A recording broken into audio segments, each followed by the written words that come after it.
base de toda conquista é o professor, a fonte de sabedoria, um bom professor. Em cada descoberta, cada invenção, todo bom começo tem um bom professor. No trilho de uma ferrovia, um bom professor.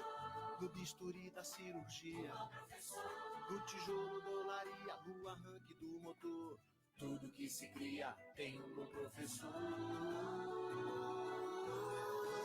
Um sonho que se realiza, um professor.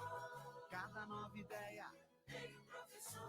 No que se aprende, o que se ensina, uma lição de vida, uma lição de amor, na nota de uma partitura, do projeto de arquitetura, em toda teoria, tudo que se inicia, todo bom começo tem um bom professor, tem um bom professor.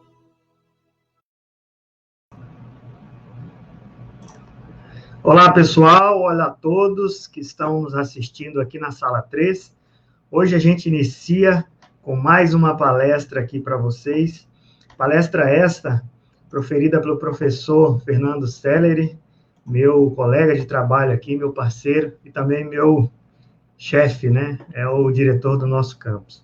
Então, hoje, a palestra que vai iniciar os trabalhos da tarde da Sala 3 é a palestra intitulada, a palestra de número 24, né? Intitulada Possibilidades de Didática do Pensamento Computacional na Perspectiva da BNCC, do professor doutor Fernando Sellery Silva. O professor Fernando Sellery, né, ele vai trazer junto consigo aqui a sua orientanda, a professora Madalena Antunes, né, para estar também colaborando aqui junto conosco nessa tarde e dando as suas contribuições também, tendo em vista que essa palestra é da área onde a professora Madalena está pesquisando para elaborar a sua dissertação. O professor Fernando Sellery, ele possui doutorado em Ciências da Computação pela Universidade Federal de Pernambuco. Ele é mestre em Ciência da Computação pela PUC do Rio Grande do Sul. Ele é especialista em produção de softwares livre pela Universidade Federal de Lavras, graduado em Ciências da Computação pela Universidade do Estado de Mato Grosso, NEMAT. Tem experiência na área de engenharia de software, banco de dados, e atua principalmente com a garantia de qualidade, metodologias ágeis, projetos de banco de dados, e possui experiência na área de informática na educação, atuando com edição de publicações e tecnologias digitais no ensino. Atualmente, ele é professor do curso de Ciência da Computação, do programa e também do programa de pós-graduação Ensino de Ciências e Matemática, aqui da Unemat, campus de Barra do Bugres. Também é professor do programa de pós-graduação em Propriedade Intelectual e Transferência de Tecnologia, PROFNIT, né? E, atualmente, também é diretor político-pedagógico e financeiro do nosso campus, Unemat, campus de Barra do Bugres. Com uma imensa satisfação, eu vou convidar o professor Fernando e, posteriormente, a gente vai convidar a Madalena para estar aqui junto conosco nessa tarde. Boa tarde, professor. Bom, boa tarde, Anselmo, boa tarde aos professores, professoras, alunos, mestrandos, pós-graduandos que nos acompanham nessa tarde. Para nós é uma alegria estarmos aqui, né, para dar continuidade nesse debate sobre o pensamento computacional, a BNCC e outras temáticas tão importantes, né, que estão sendo abordadas aqui no primeiro Enopen. Então, a gente traz a Madalena agora? Pode ser, Madalena, já está por aí, para ela se apresentar. A professora Madalena, só um momentinho. A professora Madalena, ela é licenciada em Matemática pela Universidade do Estado de Mato Grosso, né? E, atualmente, ela é a acadêmica do mestrado profissional em Ensino de Ciências e Matemática, né? Então, ela vai compor aqui essa palestra, também como palestrante, né? E fazer o auxílio aí com o professor Fernando. Boa tarde, Madalena. Boa tarde. Boa tarde. Todos me ouvem bem? Tá um pouco baixinho, Madalena, mas a gente está ouvindo. Qualquer coisa, você grita um pouquinho aí que melhor. A gente escuta. Bom, obrigado aí, Anselmo. Vou passar a palavra a vocês, né? E vou ficar aqui na retaguarda. Desejo a vocês uma excelente palestra, uma excelente apresentação, e que a gente possa, no final disso tudo, né, dar as nossas contribuições a todos os professores que estão nos assistindo nos 4 cantos do Brasil, né, e também fora do Brasil. Muito obrigado, então, Anselmo. Seja bem-vinda, Madalena. Sejam todos bem-vindos aí, os professores, professoras, os participantes do Enopen que estão nos acompanhando nessa tarde. Como eu já disse, para nós é motivo de alegria estarmos aqui, né, para conduzir essa palestra sobre o pensamento computacional. É mais uma palestra relacionada a esse tema aqui no Enopen. Para nós também é um motivo de grande responsabilidade, né, até porque nós já tivemos no evento outras 2 palestras bastante enriquecedoras sobre esse tema. Inclusive, eu convido aqueles que eventualmente não puderam assistir a posteriormente estar acompanhando essas palestras também, porque é uma abordagem bastante interessante que foi dada ontem, né, por exemplo, pelo professor Greiton, sobre o pensamento computacional, com exemplos bastante ilustrativos, bastante práticos, do trabalho desenvolvido lá no Instituto Federal Goiano. E hoje pela manhã tivemos também uma palestra de conhecimento fantástico com o professor Marcos Maltempe, da Unesp, onde ele esteve apresentando todo um contexto histórico relacionado ao desenvolvimento da área do pensamento computacional, e também alguns exemplos também de atividades que são desenvolvidas tanto no contexto escolar quanto no contexto acadêmico. Então, convido vocês a assistir. E aí, nós tivemos a oportunidade de estar mediando essas 2 palestras anteriores, né? E isso aumentou muito a nossa responsabilidade aqui, né, para poder estar falando sobre essa temática, né, do pensamento computacional e a BNCC. E aí, geralmente, quando a gente faz, o que a gente faz quando a responsabilidade aumenta bastante, né, a gente traz mais gente para ajudar. E aí a gente convidou a Madalena, que é mestranda aqui do Programa de Ensino de Ciências e Matemática, aqui da Unemate do campus de Barra do Bugres. Trouxemos ela para também dialogar conosco nessa tarde, uma vez que grande parte da abordagem que eu vou estar falando aqui diz respeito ao trabalho de pesquisa que ela vem desenvolvendo no mestrado. Então, a nossa abordagem aqui, ela tem um caráter mais acadêmico, de certa forma, né, procurando dialogar aí essas 2 temáticas, né, o pensamento computacional e a BNCC. Eu vou apresentar aí para vocês os slides, enquanto o professor Anselmo carrega aí. De antemão, eu quero agradecer também a disponibilidade da Madalena em estar aqui compondo essa palestra conosco, né? Então, nós vamos falar sobre essa temática aí, possibilidades didáticas do pensamento computacional na perspectiva da BNCC. E dentro desse grande tema, na verdade, né, que nos foi passado ainda lá no início do planejamento do Enopen, nós vamos fazer um recorte mais voltado para o pensamento computacional, voltado para o ensino de matemática, né, em especial o ensino de geometria, né, onde nós temos conduzido aqui no programa de mestrado, né, Madalena, uma pesquisa, um mapeamento sistemático, né, uma pesquisa fundamentada em revisão sistemática de literatura, sobre esses 3 pilares, né, o pensamento computacional, a BNCC e o ensino de matemática com foco no ensino de geometria.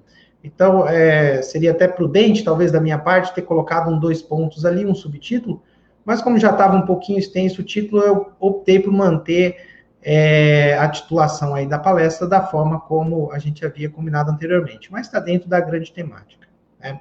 Então, como eu já fui apresentado, né, eu sou o professor Fernando Sellery, atuo aí aqui, basicamente, na área de ensino, né, no programa de ensino de ciências e matemática, onde nós temos atuado desde 2015, né, quando concluí os estudos do doutorado. Minha formação é toda em ciência da computação, todavia, ao longo da minha carreira acadêmica, né, a gente sempre desenvolveu projetos de extensão voltados ao aspecto da inclusão digital, da informática na educação, né, o uso das tecnologias digitais no ensino, que é a linha, né, onde eu atuo hoje aqui no nosso programa de mestrado. tecnologias digitais no ensino de ciências e matemática. Bem, a Madalena também está conosco nessa caminhada do mestrado, né, também atuando aí na linha de tecnologias digitais no ensino. E a gente vai, como o próprio tema sugere, né, a gente começa falando um pouco aí sobre a Base Nacional Comum Curricular, né, a BNCC. Não vamos entrar em muitos detalhes referentes à BNCC, até porque a gente quer tratar mais essa vertente de ambas as temáticas em conjunto, né? Então, a BNCC é um documento normativo, né, que traz aí um conjunto, né, de conhecimentos e competências essenciais, né, que se espera trabalhar, ou que se espera, ou que se determina para que seja discutido no âmbito da educação, né, da educação básica, principalmente, e ela traz algumas particularidades, entre elas a questão de flexibilidade, diversidade de conteúdo, né, a possibilidade de se estudar algumas particularidades, de se tratar temáticas, conteúdos que dialoguem com o contexto do próprio estudante, né, mas também, por outro lado, existem também as críticas, né, no sentido da forma como a mesma se apresenta, da forma como a mesma está posta, né? Em alguns aspectos, a BNCC ela vem basicamente para dizer o que se espera, mas não necessariamente dá apontamento de como fazer, né? Então, também tem as críticas, né? Mas, por outro lado, também tem os aspectos potenciais aí, né? Que, principalmente nessa questão da flexibilidade e da possibilidade de se dialogar com o conteúdo mais próximo ao contexto dos alunos, né?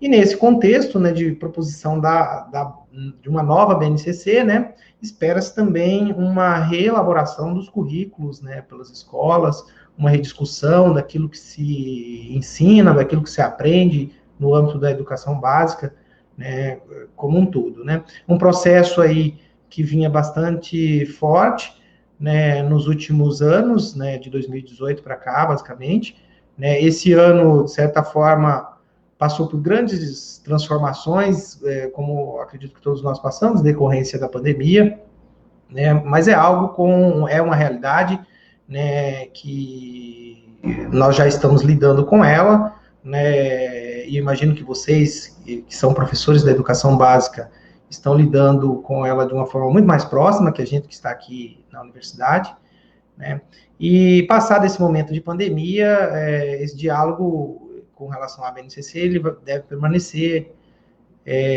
nesse intuito aí de provocar ajustes ou discussões nos currículos das escolas. Deixa eu passar aqui. Isso, né? E dentro da BNCC, a gente não vai entrar em muitos detalhes, mas ela traz um conjunto de competências gerais, né?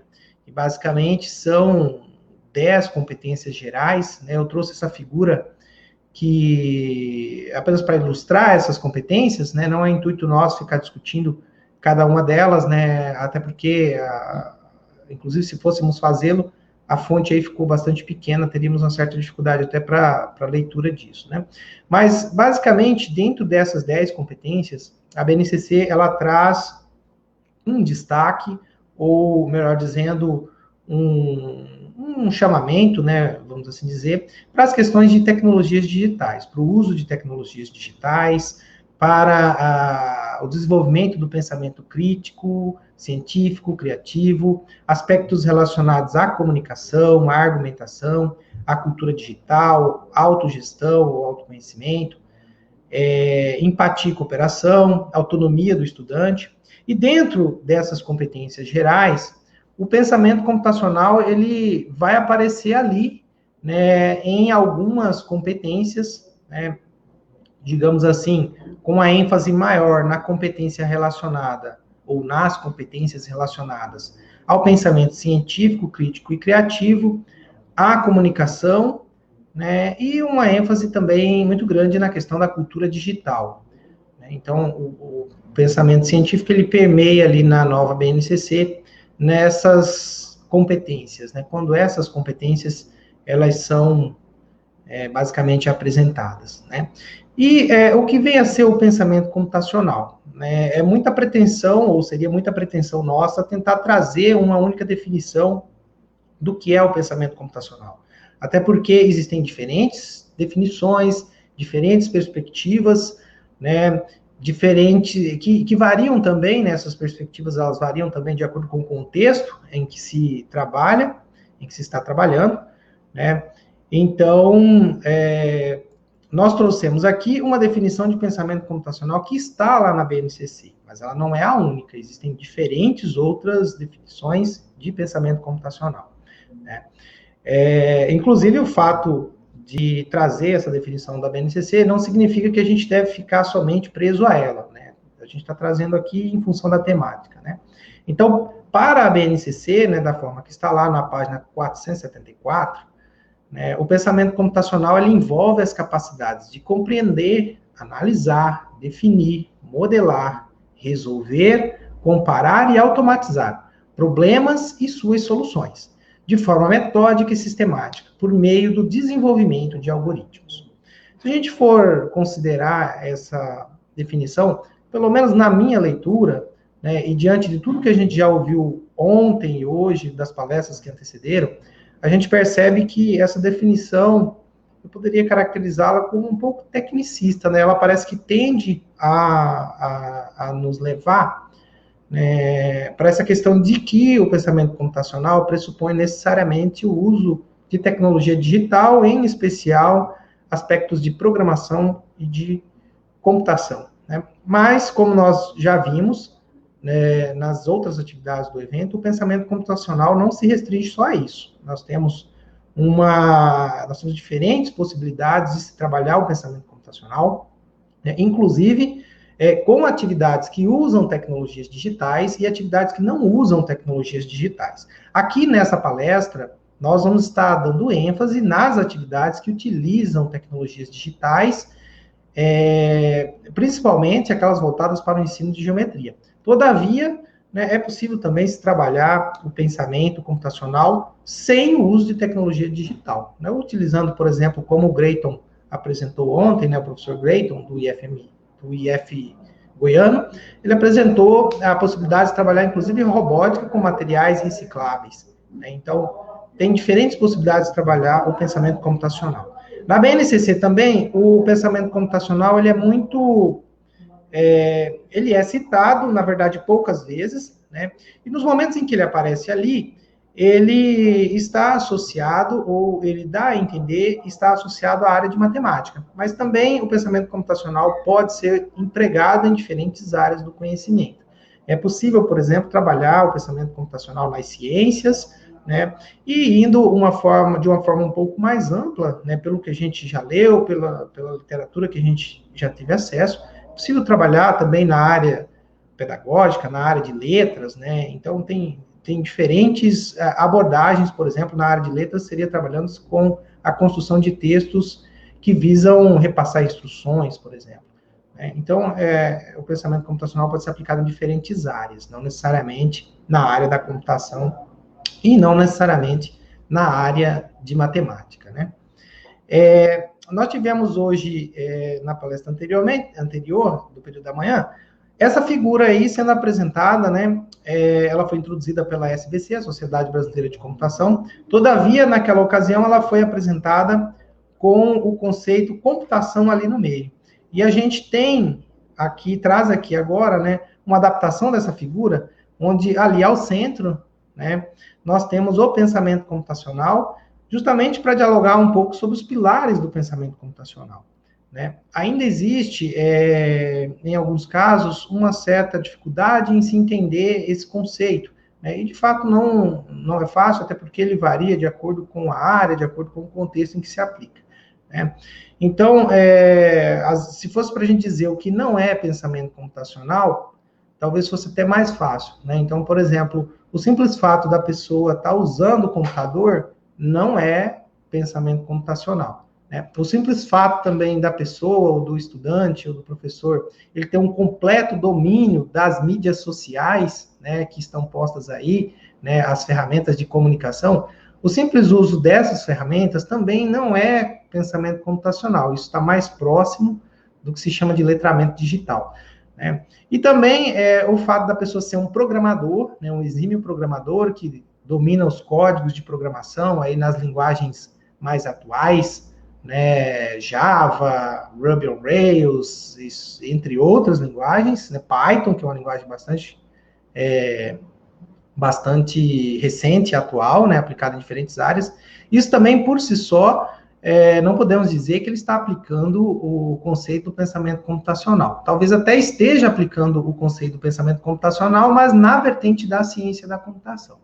Então, o que é o pensamento computacional na abordagem que nós temos dado aqui, que nós temos discutido nesse evento, né? Basicamente, a gente trazer aspectos da ciência da computação para dialogarem com o conteúdo, né, da educação básica, né, basicamente ali dos anos, né, tanto do ensino fundamental quanto do ensino médio. Aqui, especificamente nessa palestra, a gente vai estar focando no pensamento computacional, usando tecnologias digitais para o ensino de geometria, que está basicamente alocada ali entre o 5º, o 6º, o 7º e o 8º ano do ensino fundamental, né?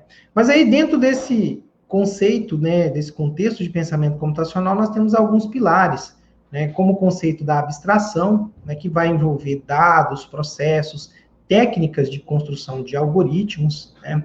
O algoritmo, ele também pode ser enxergado como uma sequência, uma série de instruções, pode, mas ele também pode ser visto como uma abstração, né, que foi lá no mundo real, né, e retirou daquela situação apenas os procedimentos mais importantes para que aquela ação, aquele processo, possa ser executado ou reproduzido em outro momento, né? Também temos como pilar a questão da análise, onde se busca verificar a viabilidade da solução, eficiência, correção da solução, e uma vez o problema, ele passando por esse processo, não que seja um processo sequencial, né, mas você tendo esses conceitos envolvidos, né, da abstração, da própria análise, né, de viabilidade, eficiência e corretude, né, você pode ter também o conceito da automação, né, que aí passa pela modelagem computacional da solução de um determinado problema, eventualmente o envolvimento dessa automação por meio de máquinas, né, e a escrita, né, desse algoritmo e do resultado dessa análise em uma forma de uma linguagem, na maioria dos casos, uma linguagem de programação compreensível por computadores, por dispositivos de tecnologia digital e também pelas próprias máquinas, né? Mas não necessariamente nós temos que ter todos esses aspectos ao mesmo tempo para se constituir o pensamento computacional. Ele pode sendo trabalhado em diferentes vertentes, nas suas diferentes modalidades, nas suas diferentes nuances, né? Basicamente, quando a gente lida com o pensamento computacional, a gente está tratando desses aspectos que estão aqui ao canto, né, que é o reconhecimento de padrões, a construção de algoritmos, que são sequências, passos, etapas ou instruções, né? E a gente está trabalhando também um pouco ali com o raciocínio lógico, né, porque a gente está tentando fazer abstrações de problemas existentes no mundo real, né, tentando tratar os aspectos relevantes desse problema em busca de uma solução. E aí, essa solução, uma vez que ela é posta, né, ela busca obedecer a um padrão, né, que, em linhas gerais, vai procurar resolver esse problema em outros momentos que ele venha a aparecer. Não quer dizer que uma única solução vai resolver todos os problemas daquela categoria, mas ela vai procurar, ao máximo, tentar lidar com os problemas que forem parecidos, né? Uma vez que você tem um algoritmo que traga uma solução para um determinado problema. Bom, vou dar uma olhadinha aqui no chat para ver se está tudo ok. Tem algumas pessoas dizendo que a internet está caindo, mas eu acredito que seja a minha... da região onde vocês estão, né? Não necessariamente a nossa aqui. Se porventura a nossa aqui ficar ruim, né, o áudio não estiver bom, a imagem não estiver boa, vocês me deem um aviso aí que a gente tenta verificar aqui junto com a Selma o que está acontecendo, né? Bom, e aí nessa outra figura aqui, nós já temos uns pilares apresentando outros conceitos, né, que é a forma, digamos assim, mais usual, que a gente mais vai encontrar na literatura, né, que é o pensamento computacional sendo representado por esses 4 pilares, né, a abstração, o algoritmo, né, a decomposição, que é pegar um problema grande e decompor ele em partes menores, e o reconhecimento de padrões, que é aquilo que eu dizia, né, uma vez que se tem um determinado tipo de problema ou categoria de problema, busca-se uma solução para aquela categoria e aí, supostamente, aquela solução vai atender a maior parte dos problemas que se encaixarem naquela categoria. E aqui a gente traz uma outra figura, né, buscando aí resumir, né, esse exercício do pensamento computacional. Por favor, não encarem essa figura como uma receita, né? De forma nenhuma, não existe uma receita, não existe um padrão para se aplicar o pensamento computacional, para se trabalhar o pensamento computacional em sala de aula, né? Como nós vimos em outras atividades, a gente vai encontrar também na literatura, existem diferentes possibilidades de se aplicar o pensamento computacional. Mas aqui a gente traz um caminho, né? Supostamente tentando dialogar aí, trazer isso para um conceito mais palpável, né, para aqueles que ainda têm uma certa interpretação do pensamento computacional como algo estritamente voltado para quem é de computação, né? Então, o pensamento computacional, ele parte ali, né, o exercício do pensamento computacional, ele parte a partir de um problema, né, que ele pode já estar posto, ou ele pode vir a ser formulado, né? E aí, um questionamento, né? Como eu posso resolver esse problema, né? Ou de que forma eu poderia resolvê-lo usando computadores ou outra forma de tecnologia digital, não necessariamente computadores, né? Hoje a gente já está no advento da tecnologia digital móvel, né? A maioria das estatísticas que a gente for consultar e dados sobre o uso de tecnologia digital que a gente for consultar ou tivermos acesso, nós vamos ver que o número de dispositivos móveis, em especial celular, superou em muito o número de computadores, né? Então, quando a gente fala hoje de computadores, né, dispositivos computacionais, muito provavelmente a gente vai estar falando mais de celulares, que também não deixam de serem dispositivos computacionais, do que efetivamente de computadores, né? Mas podemos considerar ambos os tipos de tecnologia, né? Computadores e dispositivos móveis, em especial os smartphones, né? Que são os celulares inteligentes, vamos assim dizer, né? Então, após a definição do problema, né, vem aí aquela fase de coletar dados, né, reunir dados e trabalhar para construir arranjos a partir desses dados, né, tentar entender um pouco mais o problema em si, né, os dados que estão dialogando ali com esse problema, uma análise sobre os dados que foram coletados, né, um exame mais detalhado sobre esses dados, a decomposição desses dados, né, em um conjunto de problemas menores, então os dados foram originados de um problema maior e, de repente, é possível enxergar possibilidades de se organizar esse problema em um conjunto de problemas mais simples, né? E a partir dessa organização, né, identificar padrões, né, que vão localizar, por exemplo, dados que se repetem, situações que se repetem, né? Se a gente for trazer isso para exemplos bem simples do dia a dia, né, a gente pode usar, por exemplo, o exemplo que foi dado na palestra de ontem, que é o processo de você lavar uma roupa, né? Então, existem diferentes formas de se lavar a roupa, mas quando você começa a decompor esse problema em partes menores, né, a gente vai perceber que existem alguns padrões, né, e esses padrões, eles podem cooperar para a gente resolver esse problema, né, que seria lavar a roupa. A mesma coisa, uma atividade bem simples, como acender uma lâmpada, né, pode mudar muito, né, se for um abajur, né, não sei se abajur é uma coisa bem antiga, né, mas acredito que a maioria da audiência ainda tem esse objeto bem claro aí no pensamento, né. A forma de acender uma lâmpada em um abajur é diferente, por exemplo, de acender uma lâmpada que tem um interruptor, né? Mas se de repente for um lustre, né, tem alguns locais que você tem que puxar lá a lâmpada. Então, tem diferentes formas de acender uma lâmpada, mas quando você começa a decompor esse problema em problemas menores, né, a gente acaba identificando alguns padrões, né, que, por exemplo, muito provavelmente, para acender uma lâmpada, você tem que ter um interruptor, independente do tipo de lâmpada que venha a ser, né, e aí, uma vez você localizando esse interruptor, onde é esse interruptor, né, você vai conseguir atingir seu objetivo de forma mais rápida, né. Então, veja, num exemplo bastante simples, a gente tentou identificar, decompor o problema em problemas menores, né? E aí depois a gente vai identificar um padrão, né? Que toda lâmpada, por exemplo, ela vai ter um interruptor em algum lugar onde você vai acionar para poder acender ou desligar a lâmpada, né?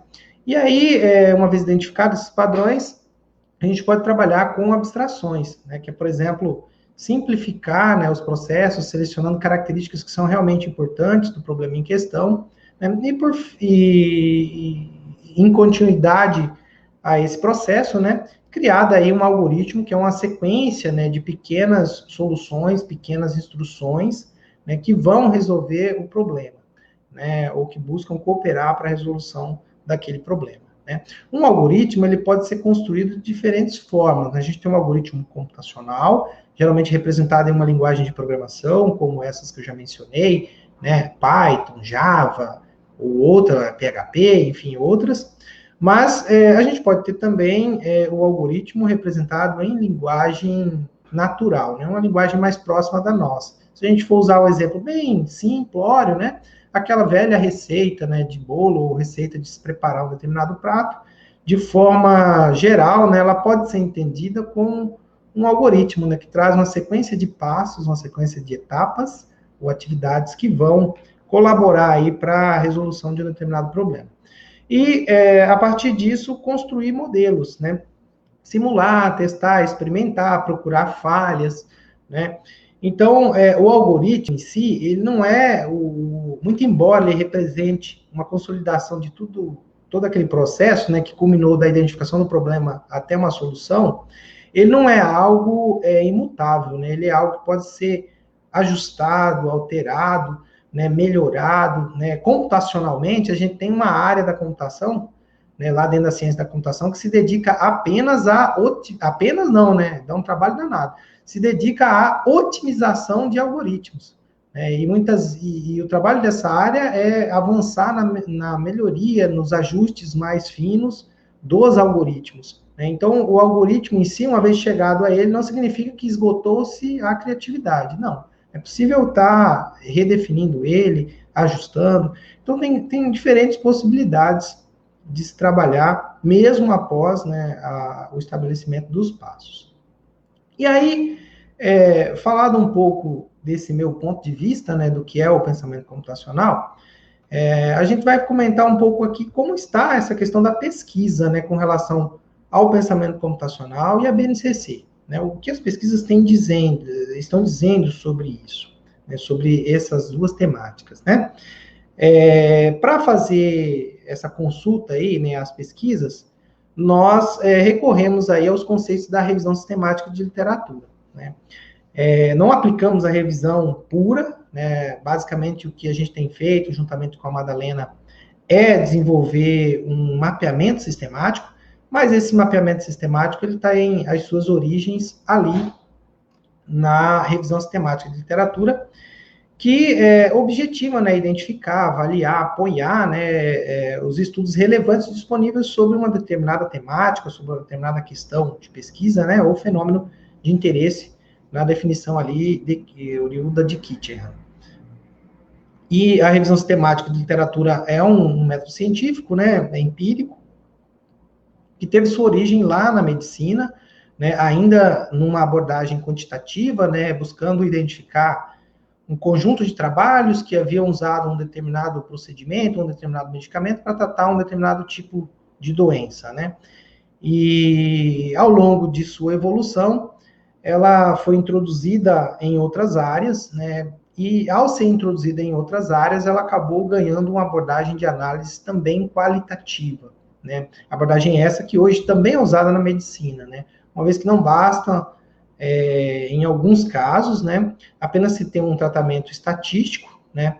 De forma nenhuma sem desmerecer a pesquisa quantitativa, ela tem sua importância, ela tem a sua complexidade, mas em alguns aspectos, né, a vertente qualitativa, ela faz-se necessária para se poder entender um pouco melhor as relações que estão tendo ali, principalmente quando se dialoga com indivíduos, com pessoas, né, e não necessariamente apenas com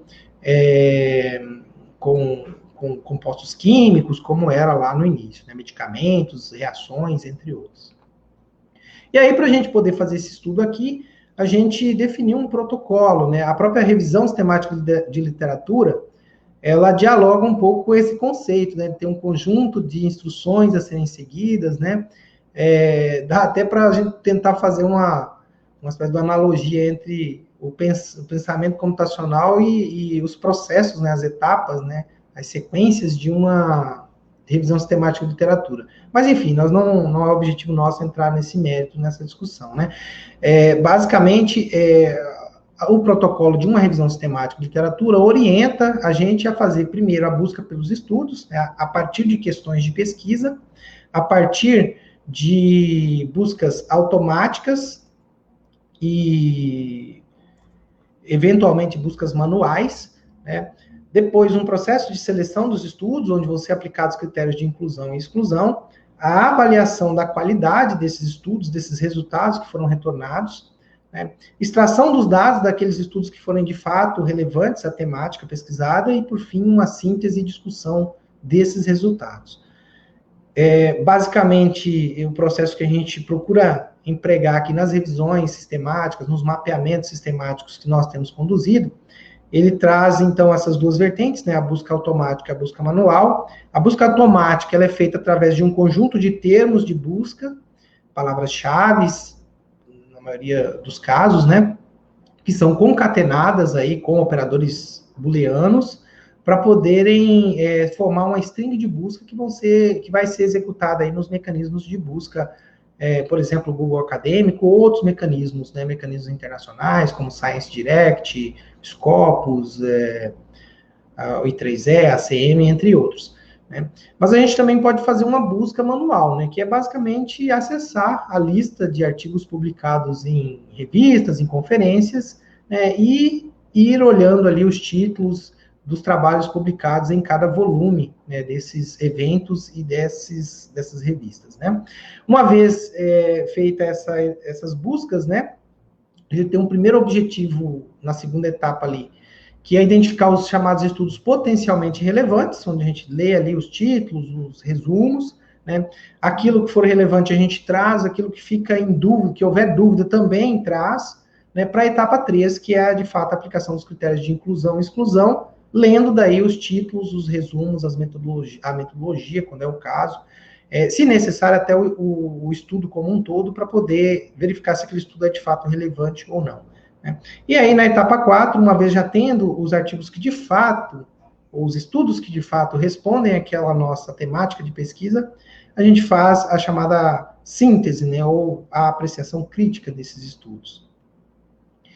E aí, considerando essa temática, né, a Madalena tem trabalhado, então, num mapeamento sistemático que tem como objetivo identificar possibilidades e desafios, né, das tecnologias digitais que estão sendo utilizadas em conjunto com o pensamento computacional na perspectiva da nova BNCC, né, com foco no conteúdo de geometria. Depois a gente pode até comentar um pouco mais do porquê desse foco em geometria, né, mas basicamente é porque já existem, né, por exemplo, o nosso estudo, né, até já retornou um dos estudos que já fez esse levantamento geral, né, entre o pensamento computacional e a BNCC, né, voltado para o ensino de matemática, então nós optamos por dar um foco no conteúdo de geometria, em função da necessidade, né, e da importância de se aprofundar aí nas diferentes áreas da matemática, né, diferentes conteúdos da matemática, mas também sem perder essa questão do diálogo com outros conteúdos, eventualmente da interdisciplinaridade, quando possível. Então, essa revisão, esse mapeamento sistemático que nós temos trabalhado, ele tem 3 questões de pesquisa básicas, que inicialmente visam identificar quais tecnologias digitais estão sendo usadas, quais competências ou habilidades ou conteúdo foram ensinados, e as próprias possibilidades e desafios do pensamento computacional para o ensino de matemática, em específico o ensino de geometria. Os termos da busca que nós usamos foi basicamente três termos, né, em linhas gerais. Em alguns casos, nós utilizamos também sinônimos ou variações ou palavras relacionadas a esses termos, mas os termos principais da busca foram o pensamento computacional, a BNCC e matemática. Nós fizemos essa busca também em inglês, né, e aí a matemática ali, nós usamos apenas o prefixo da palavra, né, math, e a BNCC ficou da forma como é, BNCC mesmo, e pensamento computacional foi traduzido para computational thinking. Esses termos foram concatenados ali com o operador lógico AND. E obtivemos os seguintes resultados aí por mecanismo de busca, né? No Google Acadêmico, nós conseguimos 305 resultados. No portal de periódicos da CAPES, que foi outra base consultada, tivemos 2 resultados. Nós pesquisamos também os mecanismos internacionais de indexação de trabalhos científicos, né, os principais, né, entre eles a ACM, né, a base da ACM, a base do I3E, a base do Cielo, a base da Science Direct e a Springer Link. Desses internacionais, o único local onde a gente encontrou algum resultado foi na Springer, com 4 resultados. E a gente acredita isso, né, ao fato da busca, ainda que utilizasse palavras, termos em inglês, ela tinha o termo BNCC, e BNCC é um termo, né, nacional aqui para nós, né, empregado aqui no Brasil, né, e aí, no momento em que a gente fez a busca, que foi no início desse ano, né, Madalena, ainda não tínhamos trabalhos publicados nesses mecanismos, né. Nós fizemos também, a busca também foi feita no Cielo, né, e ali, naquele momento da busca, não se retornou nenhum resultado. Todavia, quando a gente soma todos os resultados encontrados, nós tivemos um total de 311 resultados, e também foi feita uma busca, né, uma busca manual, né, olhando os anais de alguns eventos, entre eles, basicamente, o Encontro Nacional de Educação Matemática, o ENEM, o Congresso Brasileiro de Informática na Educação, o CEBI, e o Workshop sobre Educação em Computação, que é o WEI. E esses trabalhos, né, embora eles tenham, essa busca, né, embora ela tenha encontrado resultados, nós observamos que todos os resultados que nós encontramos na busca manual, ou que foram encontrados na busca manual, eles tinham sido retornados lá pelo Google Acadêmico. Então, de certa forma, foi um trabalho redundante que foi feito, mas isso é importante também de se fazer, porque mostra que o mecanismo, nesse caso aí o Google Acadêmico, ele tem tido uma boa cobertura sobre essa temática, retornando resultados que nós também conseguimos identificar aí na busca manual. Dos 311 resultados identificados inicialmente, esses resultados passaram por aquele primeiro filtro, né, e foram identificados 56 estudos potencialmente relevantes, né. Os demais resultados, eles não foram considerados por alguns motivos, né, seja porque não usou tecnologias digitais, que é um dos nossos critérios de inclusão, mais à frente a gente vai comentar, ou seja porque abordou outras disciplinas e outros conteúdos outras disciplinas que não fosse a matemática, outros conteúdos que não fosse a geometria. Ou seja porque ele fez uma inserção mais voltada para a formação inicial ou formação continuada de professores, sem ter um diálogo, sem ser aplicado na escola, né? E um dos nossos critérios também de inclusão era buscar trabalhos, né, ou experiências, né, que trabalhassem essa questão juntamente com a escola. Poderia envolver professores, claro, obviamente envolveria professores, mas o critério de inclusão também abrangeria alunos. Teria que trabalhar com professores e alunos ou somente com alunos. Se trabalhasse só com professores, o estudo acabou não sendo incluído. E aí sim, aqui, né, os critérios de inclusão definidos para esse mapeamento sistemático, né, então estudos que focam no ensino de geometria, apontam alguma relação, né, do pensamento computacional de acordo com a competência ou habilidade referente à matemática da BNCC, ou a matemática prevista ali na BNCC, as habilidades. Utilizam tecnologias digitais para o desenvolvimento do pensamento computacional, estivessem em inglês ou português. Esse é um aspecto importante da revisão sistemática de literatura, né? É sempre bom tentar trazer estudos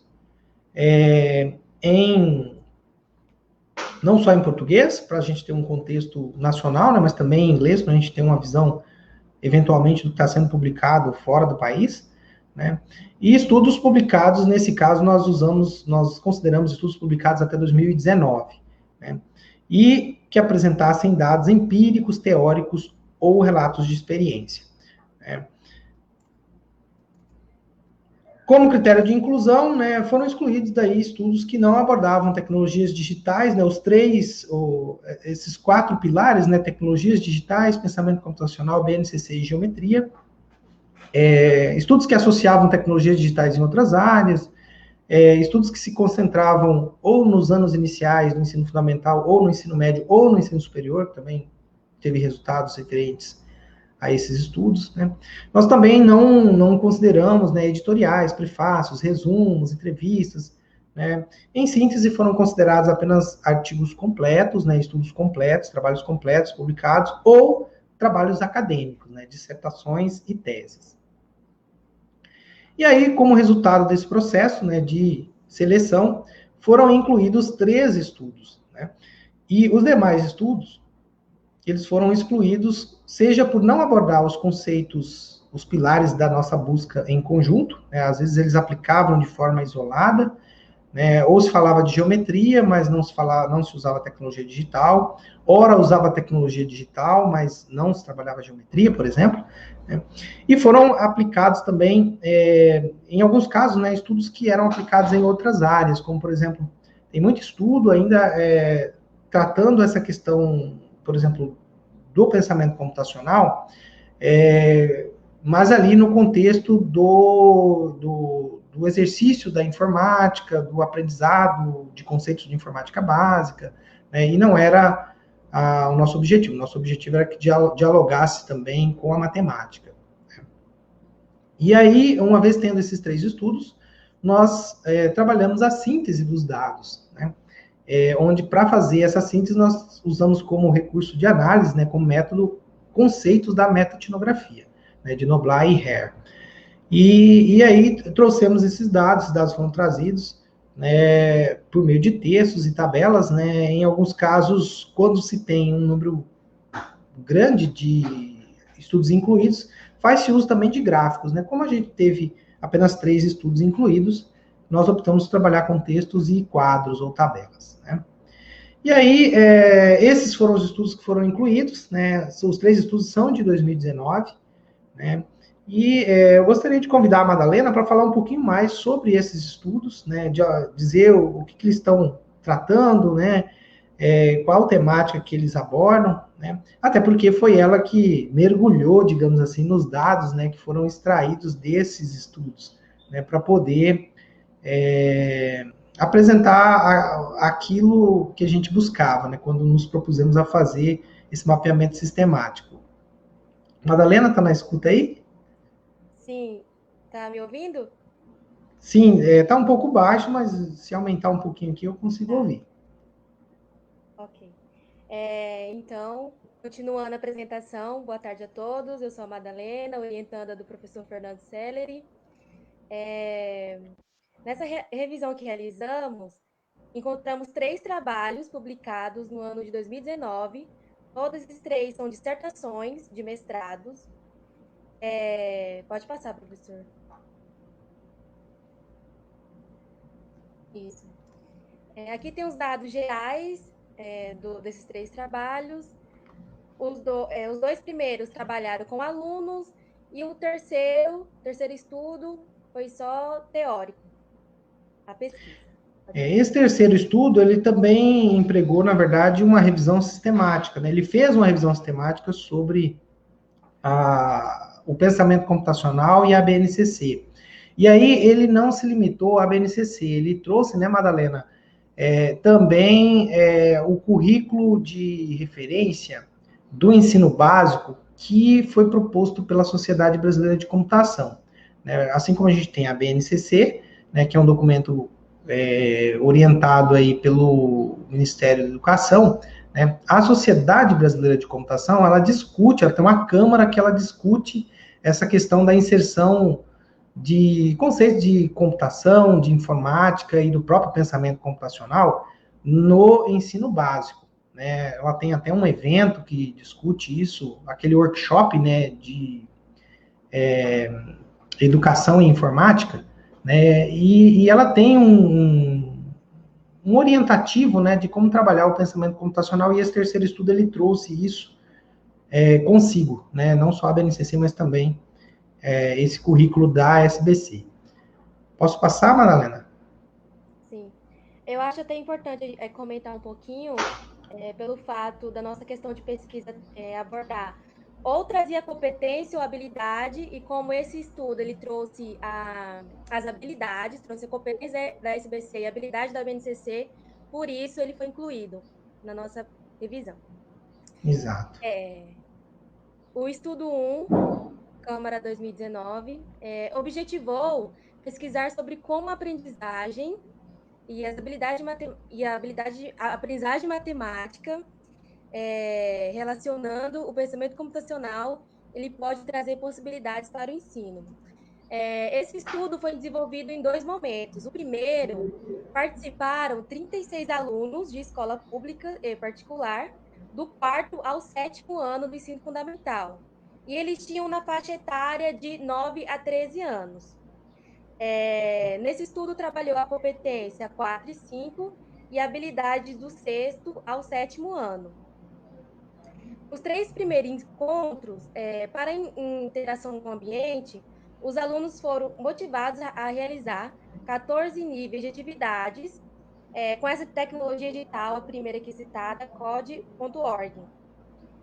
Posteriormente, os alunos foram desafiados a jogar jogos no Racha Cuca, possibilitando, então, o desenvolvimento do raciocínio lógico, e, posteriormente, foi implementando, então, a introdução do Scratch, uma outra tecnologia digital utilizada. Após esses encontros, foi realizada uma nova seleção, foi o segundo momento agora, de alunos para a participação do projeto de extensão. Dos 31 selecionados, apenas 10 desses alunos participaram do projeto. Esses alunos eram do 5º ao 7º ano. E dentro do projeto foram realizadas 5 oficinas. Aqui, e ao encontro, nosso objetivo da revisão, foi a oficina 3, onde foi explorado os conteúdos matemáticos de operações aritméticas, ordem de precedência dos operadores matemáticos e a área do triângulo. Nosso conteúdo aí de geometria. As possibilidades com esse estudo, né, que a pesquisadora trouxe. Em relação à aprendizagem matemática, ela trouxe novas ferramentas para o instrumento de avaliação e elaboração, induzindo, consequentemente, para que os professores eles venham participar desse processo de forma lúdica e, então, possibilitar os estímulos e, consequentemente, avaliando o nível de aprendizagem alcançado. E a dificuldade foi em relação à disponibilidade de uma equipe maior, por ter trabalhado assim, com muitos alunos, e também dos professores em conhecer esse projeto. O estudo 2. Pode passar. Pronto. O estudo 2, ele objetivou analisar a contribuição do pensamento computacional para o processo de ensino e aprendizagem matemática dos alunos do 8º ano do ensino fundamental. Essa pesquisa ela foi desenvolvida com 54 alunos do 8º ano do ensino fundamental. Eles foram divididos em 6 grupos. Para a produção de dados, a autora elaborou um questionário inicial para averiguar os seus conhecimentos, a idade dos alunos, enfim. E uma dessas perguntas foi em relação ao conhecimento dos alunos sobre programação, do qual a resposta dos alunos, eles falaram que não conheciam sobre o tema e também nenhum aplicativo para o desenvolvimento de games. Na primeira proposta de atividade da pesquisadora foi, então, a criação de jogos. Com isso, ela teve como objetivo apresentar o pensamento computacional plugado com tecnologia digital, e foi exposta a atividade em que os alunos precisavam ter conhecimento de geometria, nesse caso, medida, orientação e localização no espaço. Através da criação dos jogos por meio do Scratch, os alunos tinham que levar a personagem, a Zara, criada por eles, em um caminho em que a distância entre os dois pontos deveria ser curta e com menos voltas.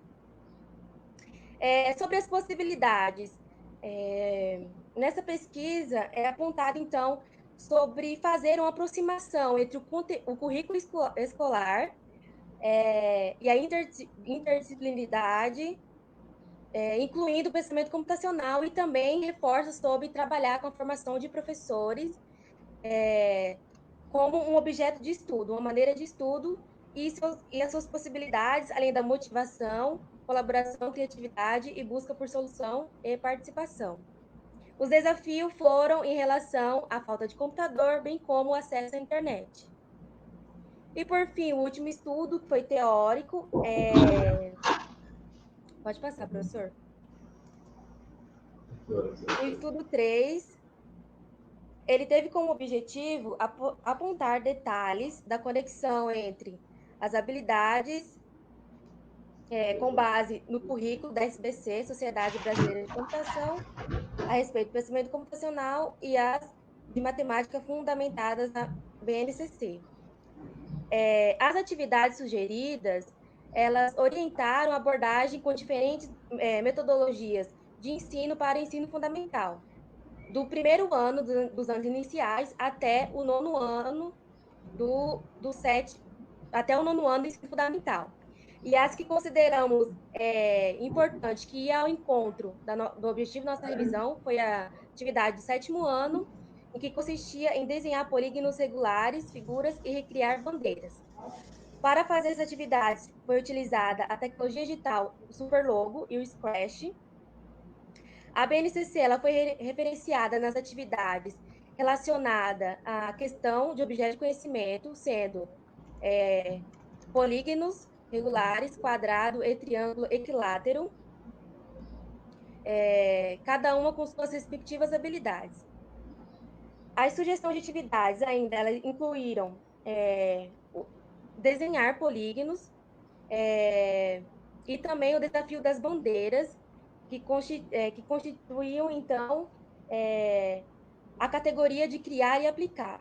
Os softwares utilizados como sugestão foram mencionados já, né, o Superlogo e o Scratch. Bem como as possibilidades foi aperfeiçoar a capacidade de resolver problemas e o uso de metodologias diferenciadas, e ela também deixa como possibilidade que essas atividades possam ser aplicadas em sala de aula. Por fim, os desafios são referentes às habilidades para o uso do computador. É isso. Vou avançar aqui. Quer falar um pouco aí também sobre as considerações, Madalena? As considerações, os trabalhos selecionados nessa revisão consideraram assim, o algoritmo, os conceitos de geometria, com os conceitos de geometria e o ensino de programação. Houve muito uma preocupação com o desenvolvimento da cultura digital, competência 5, da habilidade, e que eu achei interessante também foi em relação às habilidades de geometria, elas não ficarem isoladas. Eu confesso que pensei que iria encontrar ela sozinha, mas não, teve uma interação com as outras áreas ali citadas da BNCC, envolvendo ali as habilidades, números e álgebra. A abordagem envolvendo a interdisciplinaridade e a resolução de problemas, bem como foco na formação, buscando discutir e investigar as possibilidades de pensamento computacional ali no ensino da matemática. Certo, bacana, né? Pode falar, Madalena. Eu acho até importante comentar sobre o fato de ter sido só 3 trabalhos, né, que o senhor mencionou, mas reforçando, eu lembro que eu fiz a busca pensamento computacional e geometria. Assim, o número foi consideravelmente maior de quando eu colocava o termo de busca da BNCC. Isso é importante e é o que nós estamos investigando, né, na minha dissertação, agora voltada com conteúdo de geometria, mas olhando para a BNCC também. É isso.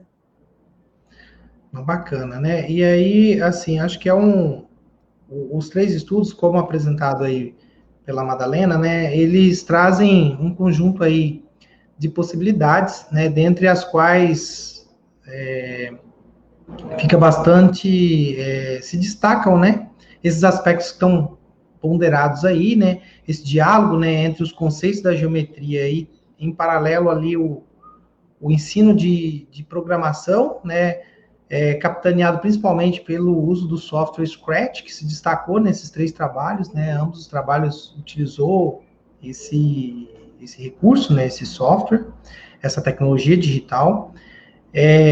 A gente percebe também outras tecnologias sendo usadas, né, mas, sobretudo, os 3 trabalhos apontaram possibilidades de uso do Scratch, além de outras, né, como o próprio o Superlogo, né, e outras tecnologias digitais voltadas a software, né? E essa preocupação, né, com o desenvolvimento da cultura digital, né, basicamente trabalhando também conceitos que não ficaram além, somente na geometria, né, eles foram um pouco além, né. Nós também temos aí, né, Madalena, em continuidade, né, algumas limitações da próprio trabalho de revisão que foi feito, né, e o indicativo, né, de trabalhos futuros, né. Pelo que a gente pôde perceber, né, o número de trabalhos relacionados aí à matemática, principalmente a esse aspecto da geometria que nós investigamos, né, que foi investigado, ou que está ainda em investigação, porque na verdade a pesquisa ainda está em andamento, na verdade teve poucos trabalhos, né, o próprio número de 3 trabalhos encontrados representa isso, né. Essa questão de considerar também o pensamento computacional, essa junção, né, entre pensamento computacional e ensino de geometria, né, que em princípio talvez não possa, se a gente for analisar, né, Madalena, o aspecto do pensamento computacional apenas como uma sequência de instruções, né, em princípio não tem muito diálogo com o ensino da geometria, mas os trabalhos, pelo que eles trazem, né, pelos resultados que eles trazem, justamente apontam para outro aspecto, né, de que existe uma grande sinergia, que é possível trabalhar dentro ali desse contexto, né, de pensar computacionalmente, trazer um conjunto de instruções, um conjunto de passos, a decomposição, o reconhecimento de problemas, abstração, todos aqueles conceitos, né, do pensamento computacional, eles podem ser aplicados, né, para se trabalhar o ensino de geometria, que era algo também, né, Madalena, que se procurava verificar, né, se realmente ia existir esse diálogo, né, entre o pensamento computacional e a geometria, tida aí por ela ser uma área bastante representativa, né, através de formas geométricas, né, a gente procurava também ver se havia esse diálogo, né. E aí, como indicativo de trabalhos futuros, né, é tentar fazer uma aproximação aí desse conceito, né, desse contexto, pensamento computacional, ensino de geometria, ensino de matemática, como ele pode ocorrer, quais são as possibilidades dele ocorrer nesse contexto atual que nós estamos vivenciando em função da pandemia, né, que é no contexto do ensino remoto emergencial, né. Quais são as possibilidades, né, de se trabalhar ali o pensamento computacional no ensino de matemática, considerando esse contexto remoto, né, uma vez que esses trabalhos que nós incluímos, os trabalhos que foram incluídos, né, eles se tratavam de experiências presenciais, né, e não experiências desenvolvidas online, né. Em alguns casos até tinham uma etapa online, mas em síntese eram experiências presenciais.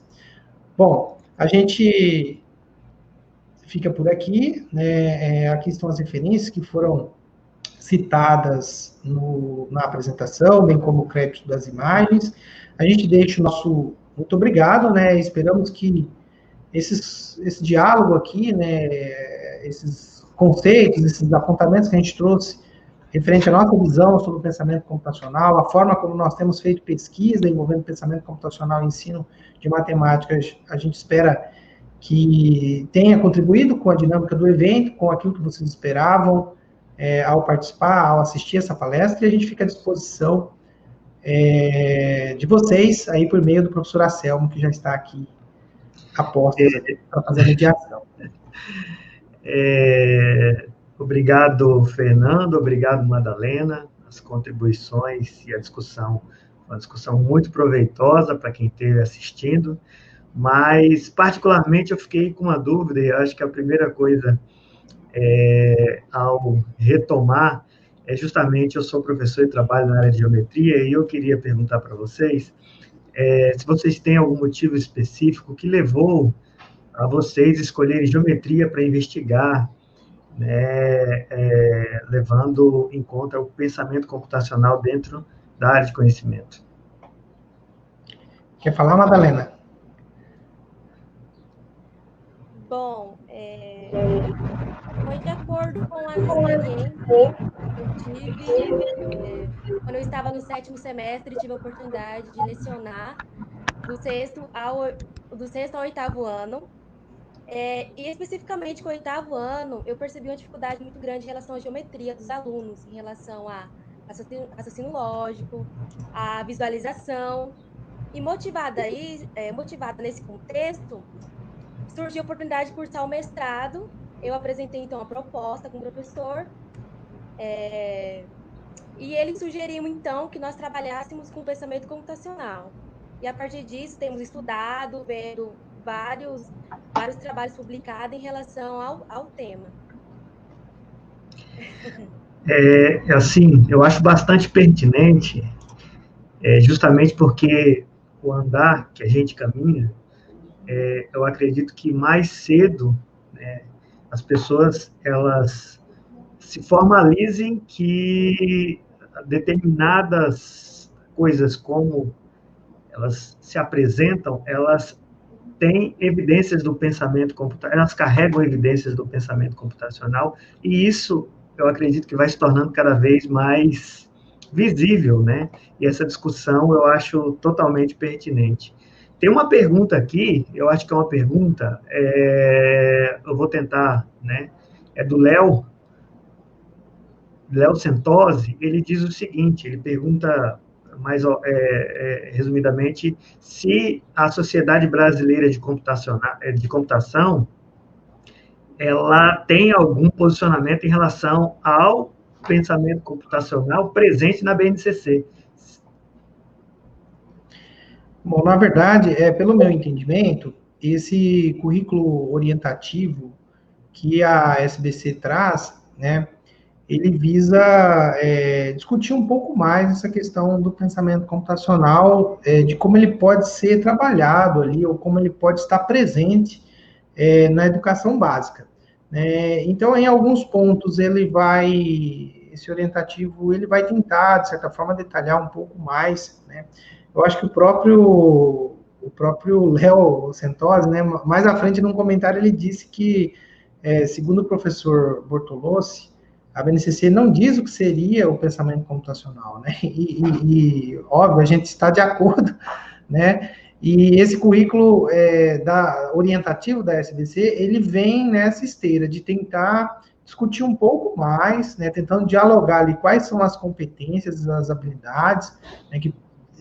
Tentando fazer esse diálogo com a BNCC, mas discutindo um pouco mais isso. Ainda que, né, nós temos que considerar também que a SBC é uma sociedade da qual eu faço parte, inclusive, mas ela não é formada por professores, né? Então, ela traz o ponto de vista computacional, o ponto de vista de ciência da computação, né?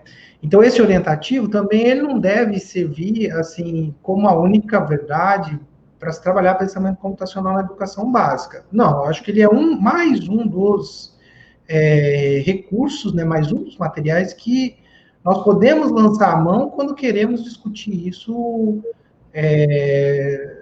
trabalhar isso na educação, né? Porque é o ponto de vista de quem é da computação, mas ele não é o único ponto de vista, tem que trazer isso, como o próprio professor Anselmo falou, eu sou professor de geometria, então, se você é o professor de geometria, você também tem que levar em conta os conceitos, a própria experiência, mas ali no referencial da SBC, ele tenta dialogar um pouco mais essa questão de definição, né? Tanto é que ele traz também o conceito do pensamento computacional de forma desplugada, que é sem o uso de tecnologias digitais, né? Enquanto na BNCC, me parece que ele é mais orientado ao uso mesmo de tecnologia digital. Ele tenta ampliar essa discussão, né? E aí, se a Madalena quiser complementar, uma vez que ela mergulhou bastante naquele terceiro estudo, que é uma revisão sistemática e que faz esse diálogo também. Aquele terceiro estudo é bem bacana, porque ele já faz esse diálogo entre a BNCC, o orientativo da SBC e a literatura, né? O que os outros trabalhos, né, artigos, minicursos, né, eles estão falando sobre esse diálogo, né, entre pensamento computacional, BNCC e ensino de matemática. Quer complementar, Madalena? Fica à vontade. Esse é um estudo mesmo interessante.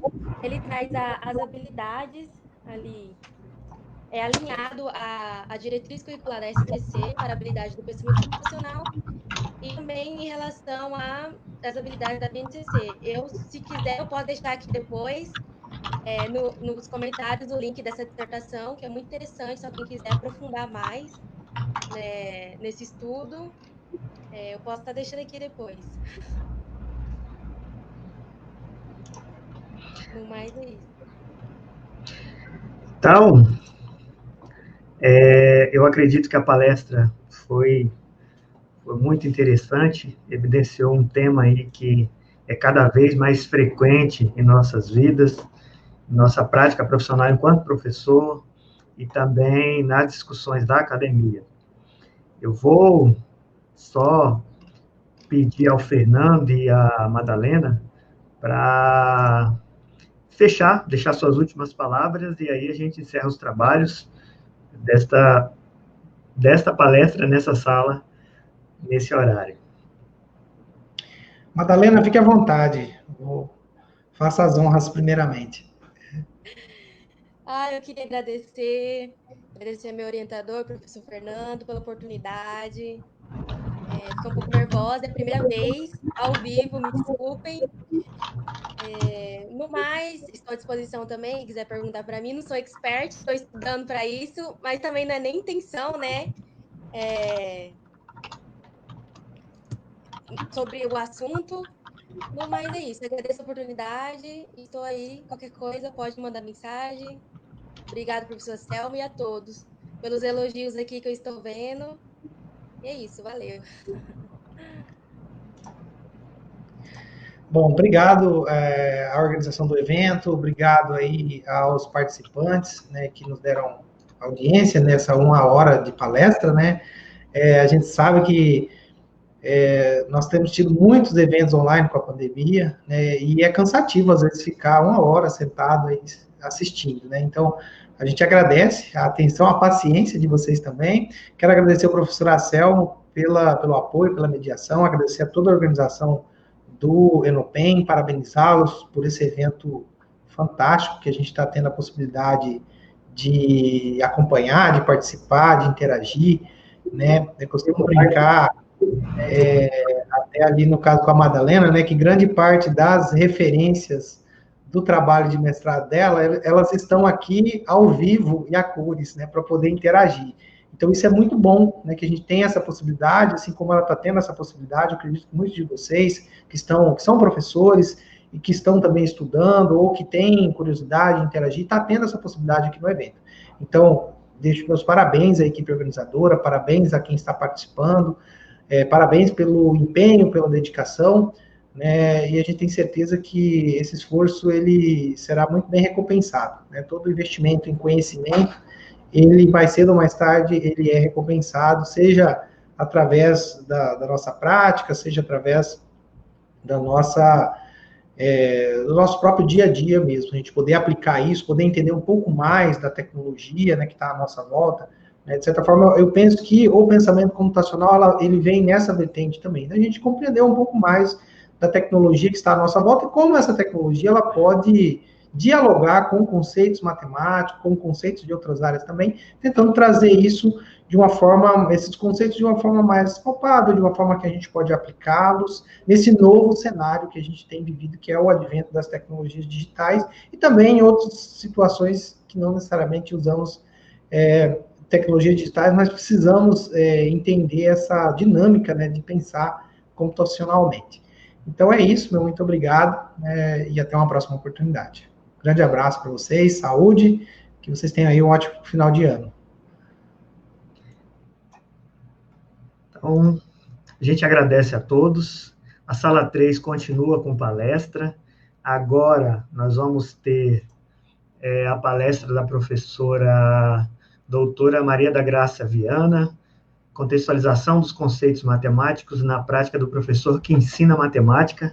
Dentro de alguns instantes, né, a gente coloca a palestra no ar. No mais, muito obrigado por vocês estarem conosco durante essa palestra, que foi de muita aprendizagem para todos.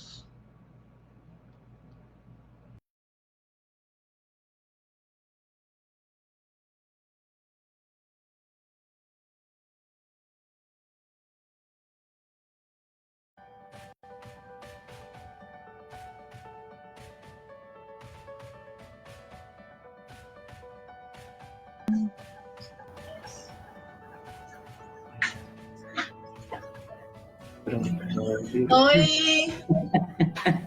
Oi, professora! Boa tarde.